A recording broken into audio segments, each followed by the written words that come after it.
All across the cities of Brazil, slums, known as favelas, have long been places of crime and poverty, marked by overcrowding and unsanitary conditions.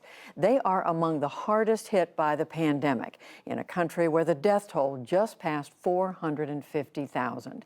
In the second of two reports, NewsHour special correspondent Simon Ostrovsky and producer Charles Lyons report on Brazil's COVID crisis. I couldn't speak. I couldn't breathe. The whole time, thinking I was going to die, suffocated. Camila de Oliveira Souza is a hairdresser who lives in Villa Kennedy, a favela about an hour's drive from the famous beaches of Rio de Janeiro. Late last year, she woke up one morning without any sense of taste. Things got worse, quickly. She was taken to a local hospital where there were no beds and she was forced to sleep in an armchair. Several days later, a doctor told her if she stayed any longer, she'd likely die. She returns home where she isolated in her cramped apartment. Many people turned their back on us, but many people also reached out. As with any epidemic or pandemic, what we see are all inequalities are illuminated. So when you look at the number of deaths in Brazil, or the US for that matter, what we see is that the most vulnerable, the people that were more isolated, the ethnic minorities, they are the ones that really are suffering the most. Marcia Castro is the chair of the Department of Global Health and Population at Harvard's Chan School of Public Health. She said an equitable response by the Brazilian Health Service would have led to fewer deaths. That didn't happen. With its thousands of crowded slums and hundreds of far-flung indigenous communities that are underserved, Brazil's minorities are dying at a much higher rate than the average across the country. Camila might just be a statistic if it weren't for nonprofits that picked up the slack from a government that ignored people like her. How come the favelas have done so much worse than the average across Brazil? The pandemic did not cause, but actually exposed the already existing problems in these communities. Mario Love works with an organization called CUFA, a favela union that fights to improve the lives of people in favelas like Villa Kennedy. One of the times that I was delivering some hygiene products, the basic materials that help prevent contamination, I went to a house that had 14 grandchildren inside of it, and that's not even taking into account the rest of the family. This is the reality that shows how the virus can be spread not only inside a house, but in the streets as well.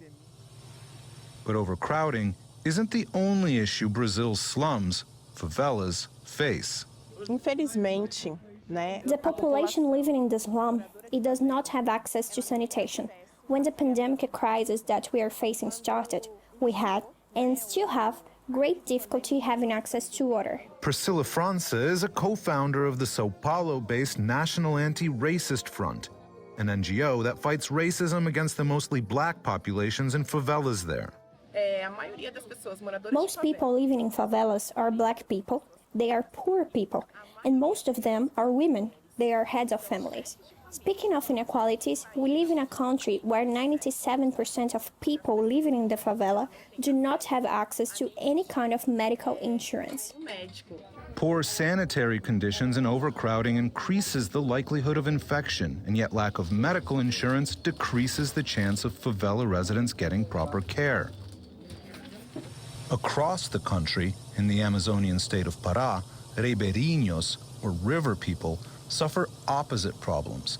Their isolation is their Achilles heel, making it challenging for them to get medical help they need during a global health crisis like this one. Brazilian society is finding out with the pandemic that if we are in a difficult situation, we could be much worse without the community associations, the indigenous movement, the favelas movement, a big movement of solidarity, doing what the government should do, but didn't. Caetano Scanavino co-founded the NGO Saúde and Alegria, Health and Happiness, back in 1987.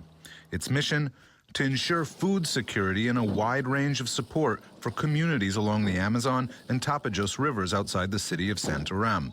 During the pandemic, the organization went into overdrive, giving food and PPE to over 50,000 people since the crisis began. We work with traditional population communities, like indigenous people, people that are here before then the Portuguese arrive.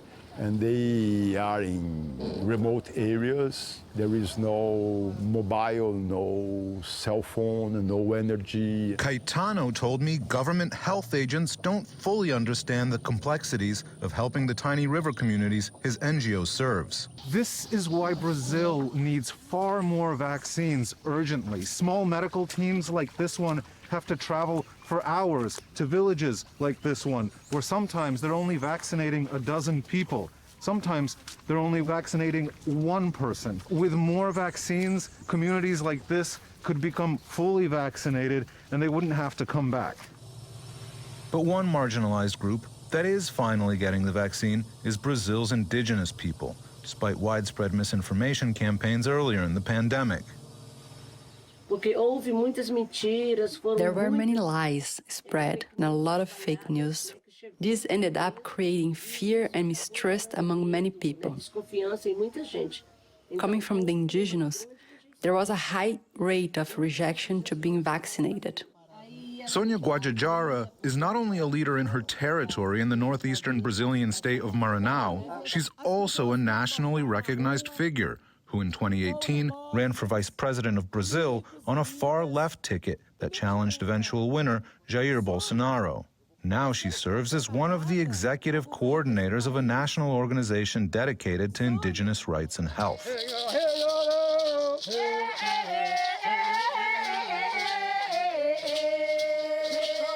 In mid-April, when Sônia invited us to visit, she and others in her tribe had already been vaccinated. And yet months earlier, many indigenous friends and relatives had been infected and died. According to data collected by Guajajara's group, since the beginning of the pandemic, more than 54,500 indigenous people have been infected, and more than 1,080 indigenous have died, including dozens of elders. That's a massive toll for a countrywide population of roughly 800,000.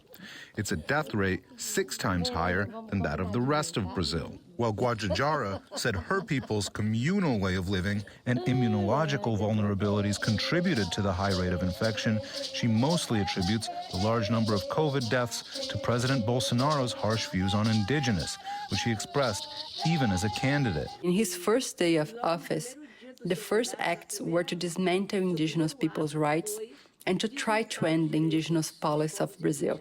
It's impossible to have a health system that fits all indigenous people. We are 365 groups, over 6,000 villages all over Brazil in different regions. It should be a priority for the system to make itself suitable to the different realities. Guajajara says Brazil's national immunization plan doesn't include the large swath of indigenous living in urban areas.